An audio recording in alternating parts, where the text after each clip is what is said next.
Hey guys, welcome to Mouni media. இன்னைக்கு நம்ம இந்த வீடியோவில் யாரை பற்றி பார்க்க போகிறோம் அப்படின்னா, நம்ம தமிழ் சினிமாவில் இன்னைக்கு பல பாடல்களை வேற லெவலில் ட்ரெண்டிங்கில் இருக்குது. அந்த சாங்ஸ்லாம் பார்த்தீங்கன்னா இவர் 1980ஸ்லேயே பாடிட்டு போயிட்டாரு. அது மாதிரி ஒரு சூப்பர் சிங்கரான நம்ம மலேசியா வாசுதேவன் அவர்களை பற்றி தான் இன்னைக்கு இந்த வீடியோவில் பார்க்க போகிறோம். ஸோ இவர் என்னென்ன பாடல்களை பாடியிருக்காரு அண்ட் என்ன படத்தை டைரக்ட் பண்ணியிருக்காரு அப்படிங்கிறத பார்க்கறதுக்கு முன்னாடி இவரோட லைஃப்பை ஒரு குட்டி ஸ்டோரியாக சொல்கிறேன். ஸோ ஸ்கிப் பண்ணாமல் வீடியோ பாருங்கள். இவங்க அப்பா அம்மா ரெண்டு பேருமே வந்து பார்த்தீங்கன்னா கேரளாவை பூர்வீகமாக கொண்டவங்க. அண்ட் அப்பா வந்து பார்த்தீங்கன்னா சத்து நாயர் அண்ட் அம்மா வந்து பார்த்தீங்கன்னா அம்மாளு அப்படிங்கிறவங்களுக்கு இவர் 8வது மகனாக பிறந்திருக்காரு. ஸோ இவங்க ஃபேமிலி வந்து பார்த்தீங்கன்னா கேரளாவில் இருந்து தன்னோட வாழ்வாதாரத்தை தேடி மலேசியாவுக்கு போகிறாங்க. இவங்க ஃபேமிலியில் வந்து பார்த்தீங்கன்னா எல்லாருமே சிங்கர்ஸாக இருக்காங்க, இவங்களோட அம்மாவை தவிர. ஸோ இவருமே வந்து பார்த்தீங்கன்னா மலேசியாவில் தமிழர் இசைக்குழுவில் சேர்ந்து ஒரு முக்கிய பாடகராக அப்ப இருந்தே பாட ஆரம்பிச்சிருக்காரு. அண்ட் அது மட்டும் இல்லாமல் இவர் வந்து பார்த்தீங்கன்னா மலேசியாவில் பல நாடகங்களில் நடிச்சும் இருக்காரு. இவங்க வந்து பார்த்தீங்கன்னா மலேசியாவில் தமிழர்கள்லாம் கூட்டமாக சேர்ந்து ரத்தப்பேய் அப்படின்னு சொல்லிட்டு ஒரு நாடகம் நடத்தியிருப்பாங்க. அந்த நாடகத்தை வந்து பாத்தீங்கன்னா தமிழ்ல படமா எடுக்கணும் அப்படின்னு சொல்லி முடிவு பண்றாங்க.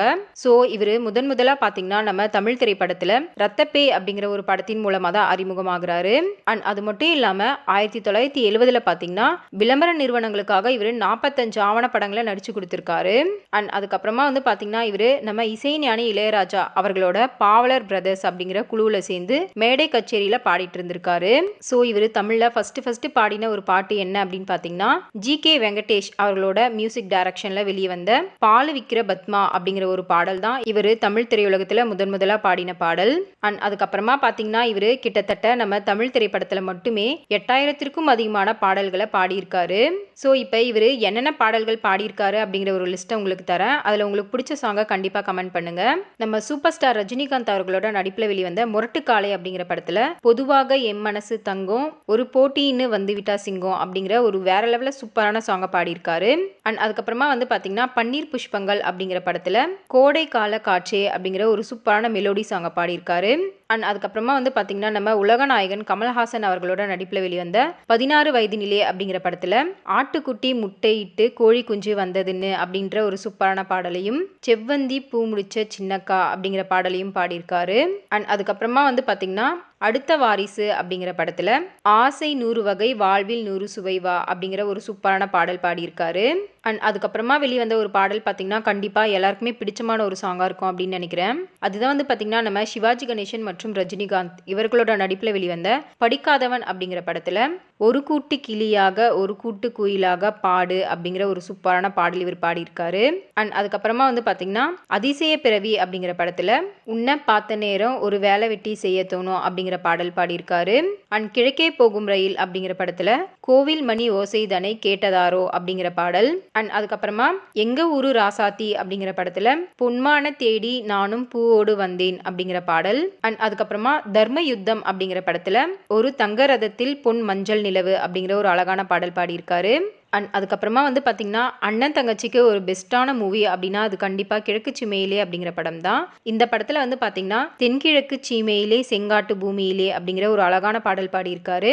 அண்ட் அதுக்கப்புறமா வந்து பார்த்தீங்கன்னா கருத்தம்மா அப்படிங்கிற படத்தில் காடு போட்ட காடு அப்படிங்கிற ஒரு சூப்பரான பாடல் பாடியிருக்காரு.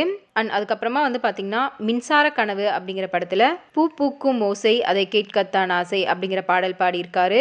அண்ட் அதுக்கப்புறமா வந்து பார்த்தீங்கன்னா பில்லா அப்படிங்கிற படத்தில் வெத்தலைய போட்டேண்டி புத்தி கொஞ்சம் மாறுதடி அப்படிங்கிற பாடல் பாடியிருக்காரு. அண்ட் கோபுர வாசலிலே அப்படிங்கிற பாடல் வந்து இவரும் மனோ அவர்களும் சேர்ந்து தேவதை போல் ஒரு பெண்ணிங்கு வந்தது நம்பி அப்படிங்கிற ஒரு சூப்பரான சாங் பாடியிருக்காங்க. அண்ட் அதுக்கப்புறமா வந்து பார்த்தீங்கன்னா சுவர் இல்லாத சித்திரங்கள் அப்படிங்கிற படத்துல காதல் வைபோகமே காணும் நன்னானிலே அப்படிங்கிற ஒரு சூப்பரான சாங் பாடியிருக்காங்க. அண்ட் கோழி கூவுது அப்படிங்கிற படத்துல பூவே இளைய பூவே வரம் தரும் வசந்தமே அப்படிங்கிற ஒரு சூப்பரான சாங் பாடியிருக்காங்க.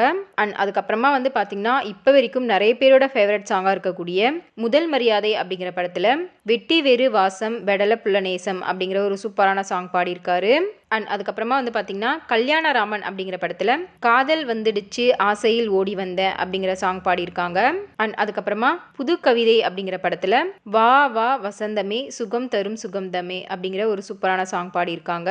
அண்ட் அதுக்கப்புறமா ஒருவர் வாழும் ஆலயம் அப்படிங்கிற படத்தில் மலையோரம் மயிலே கவி பாடும் குயிலே அப்படிங்கிற ஒரு சூப்பரான சாங் பாடியிருக்காங்க. அண்ட் அதுக்கப்புறமா புன்னகை மன்னன் அப்படிங்கிற படத்தில் மாமாவுக்கு குடுமா குடுமா அட ஒன்னே ஒன்று அப்படிங்கிற ஒரு பாடல் பாடியிருக்காரு. அண்ட் நெக்ஸ்ட் சாங் வந்து பார்த்தீங்கன்னா வாழை படத்தில் வந்து வேற லெவலில் ட்ரெண்டான ஒரு சூப்பரான சாங் தான் எட்டுப்பட்டி ராசா அப்படிங்கிற படத்தில் வந்த பஞ்சு மிட்டாய் சேலை கட்டி அப்படிங்கிற பாடல். அதை இவர் தான் பாடியிருக்காரு. அண்ட் அதுக்கப்புறமா வந்து பார்த்தீங்கன்னா அருணாச்சலம் அப்படிங்கிற படத்தில் சிங்கம் ஒன்று புறப்பட்டதே அப்படிங்கிற பாடல் பாடியிருக்காரு. அண்ட் அதுக்கப்புறமா மிஸ்டர் பாரத் அப்படிங்கிற படத்தில் என் தாயின் மீது ஆணை எடுத்த சபதம் முடிப்பேன் அப்படிங்கிற ஒரு அழகான பாடல் பாடியிருக்காரு. அண்ட் அதே படத்தில் வந்து பார்த்தீங்கன்னா நம்ம எஸ்பிபி அவர்களோட சேர்ந்து என்னம்மா கண்ணு சௌக்கியமா அப்படிங்கிற ஒரு சூப்பரான சாங் பாடியிருப்பாரு. அண்ட் அதுக்கப்புறமா வந்து பார்த்தீங்கன்னா எஜமான் அப்படிங்கிற படத்தில் எஜமான் காலடி மண் எடுத்து நெத்தியில பொட்டு வச்சோம் அப்படிங்கிற ஒரு சூப்பரான சாங் பாடியிருக்காரு. அண்ட் அதுக்கப்புறமா வந்து பார்த்தீங்கன்னா கரகாட்டக்காரன் படத்தில் நம்ம கங்கை அமரன் அவர்களோட சேர்ந்து ஊரு விட்டு ஊரு வந்து அப்படிங்கிற ஒரு பாடல் பாடியிருக்காரு. அண்ட் அதே படத்தில் வந்து பார்த்தீங்கன்னா மாரியம்மா மாரியம்மா அப்படிங்கிற ஒரு பாடல் பாடியிருக்காரு. அண்ட் அதுக்கப்புறமா வந்து பார்த்தீங்கன்னா நம்ம கேப்டன் விஜயகாந்த் அவர்களோட படத்தில் வந்த ஒரு சூப்பரான சாங் வந்து பார்த்தீங்கன்னா இப்போ லப்பர் பந்து அப்படிங்கிற படத்தில் வேற லெவலில் ட்ரெண்ட் ஆச்சு. நீ பொட்டு வச்ச தங்க குடம் அப்படிங்கிற வேற லெவலில் சூப்பரான சாங்கை இவர் தான் பாடியிருக்காரு. ஸோ இப்போ லாஸ்ட்டாக வந்து பார்த்தீங்கன்னா நம்ம சூப்பர் ஸ்டார் ரஜினிகாந்த் அவர்களோட நடிப்பில் வெளிவந்த வேட்டையன் அப்படிங்கிற படத்தில் மனசிலாயோ அப்படிங்கிற சாங் வந்து பார்த்தீங்கன்னா வேற லெவலில் ட்ரெண்ட் ஆகிட்டு இருக்கு. இந்த சாங்கில் வந்து பார்த்தீங்கன்னா ஏஐ வாய்ஸ் மாடலிங் டெக்னாலஜி மூலமாக இவரோட வாய்ஸில் வந்து இந்த சாங்கை பாடியிருக்காங்க. நம்ம மலேசியா வாசுதேவன் அவர்கள் வந்து பார்த்தீங்கன்னா 1990 ஒரு மூவியை டைரக்டும் பண்ணியிருக்காரு. இந்த மூவி வந்து பார்த்தீங்கன்னா ஒரு ட்ராமா மூவி. அண்ட் இந்த மூவியில் வந்து பார்த்தீங்கன்னா சிவகுமார், ஹரிஷ்குமார், டெய்சி சோனியா, நிழகல் ரவி, ஜனகராஜ் இது மாதிரி நிறைய பேர் ஆக்ட் பண்ணியிருக்காங்க.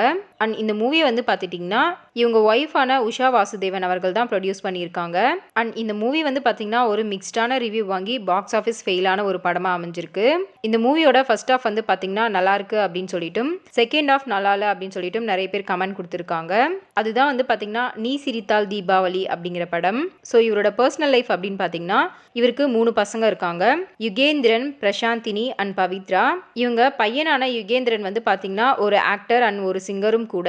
அண்ட் அது மட்டும் இல்லாமல் இவங்களோட ஒரு டாட்டரான பிரசாந்தினி அப்படிங்கிறவங்களும் ஒரு பிளேபேக் சிங்கர் தான். இவங்க வந்து பார்த்தீங்கன்னா வாரணமாயிரம் படத்தில் முன்தினம் பார்த்தேனே அப்படிங்கிற ஒரு சூப்பரான சாங் பாடியிருக்காங்க.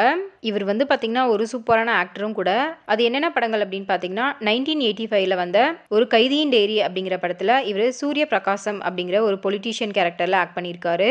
அண்ட் 1986 ஊமை விழிகள் அப்படிங்கிற படத்தில் சந்தானம் அப்படிங்கிற ஒரு கேரக்டரில் ஆக்ட் பண்ணியிருக்காரு. அண்ட் 1993 வந்து பார்த்தீங்கன்னா திருடா திருடா அப்படிங்கிற படத்தில் இன்ஸ்பெக்டராக ஒரு காமெடி ரோலில் சூப்பராகவே ஆக்ட் பண்ணியிருப்பாரு. அண்ட் 1996 பூவே உனக்காக அப்படிங்கிற படத்தில் வாசுதேவன் அப்படிங்கிற ஒரு கேரக்டரில் ஆக்ட் பண்ணியிருப்பாரு. அண்ட் அதே வருஷத்தில் வந்து பார்த்தீங்கன்னா தமிழ் செல்வன் அப்படிங்கிற படத்தில் சீஃப் மினிஸ்டராக வர மாதிரியான ஒரு கேரக்டரில் ஆக்ட் பண்ணியிருக்காரு. அண்ட் 2002 வந்து பார்த்தீங்கன்னா புன்னகை தேசம் அப்படிங்கிற ஒரு படத்தில் இவர் வேற லெவலில் சூப்பரான ஒரு கேரக்டரில் ஆக்ட் பண்ணியிருப்பாரு. அண்ட் 2001 வந்து பார்த்தீங்கன்னா பத்ரி அப்படிங்கிற படத்தில் பூமிகா அவர்களோட அப்பாவா இவர் ஆக்ட் பண்ணியிருப்பாரு. அண்ட் லாஸ்ட்டாக வந்து பார்த்தீங்கன்னா 2013 திருமதி தமிழ் அப்படிங்கிற ஒரு படத்தில் இவர் ஆக்ட் பண்ணியிருக்காரு. அது மட்டும் இல்லாமல் இவர் வந்து பார்த்தீங்கன்னா டிவி சீரியல்ஸ்லையும் ஆக்ட் பண்ணியிருக்காரு.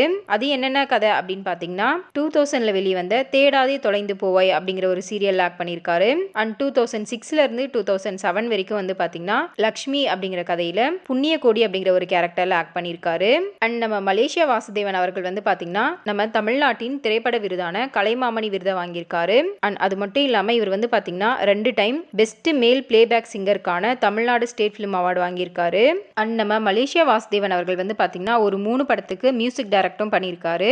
அது என்னென்ன படங்கள் அப்படின்னு பார்த்தீங்கன்னா 1980 சாமந்திப்பூ அப்படிங்கிற படத்துக்கு இவர் தான் மியூசிக் டைரக்ட் பண்ணியிருக்காரு. அண்ட் 1981 வந்து பார்த்தீங்கன்னா ராஜா, விஜய், கீதா இவர்களோட நடிப்பில் வெளிவந்த பாக்கு வெத்தலே அப்படிங்கிற படத்துக்கு மியூசிக் டைரக்ட் பண்ணியிருக்காரு. அண்ட் 1985 வந்து பார்த்தீங்கன்னா ராஜேஷ் மற்றும் சரிதா இவர்களோட நடிப்பில் வெளிவந்த கொலுசு அப்படிங்கிற படத்துக்கு இவர் மியூசிக் டைரக்ட் பண்ணியிருக்காரு. அண்ட் நம்ம மலேசியா வாசுதேவன் அவர்களுக்கு வந்து பார்த்தீங்கன்னா பல வருஷங்களா நீரிழிவு நோய் இருந்திருக்கு. அண்ட் இவரோட ஃபைனல் ஸ்டேஜில் வந்து பார்த்தீங்கன்னா இவர் பக்கவாத நோயாலையும் பாதிக்கப்பட்டு 2011 இறந்துட்டாரு. ஸோ அவ்வளோதாங்க. நம்ம மலேசியா வாசுதேவன் அவர்கள் பாடிய எந்த பாடல் உங்களுக்கு ரொம்ப பிடிச்சிருக்கு அப்படின்னு சொல்லிட்டு கண்டிப்பாக கமெண்ட் பண்ணுங்க. இந்த வீடியோ பிடிச்சிருந்தா லைக் பண்ணுங்க. இதே மாதிரி தகவல்களை தெரிஞ்சுக்க எங்க மௌனி மீடியாவை ஃபாலோ பண்ணுங்க. தேங்க்யூ.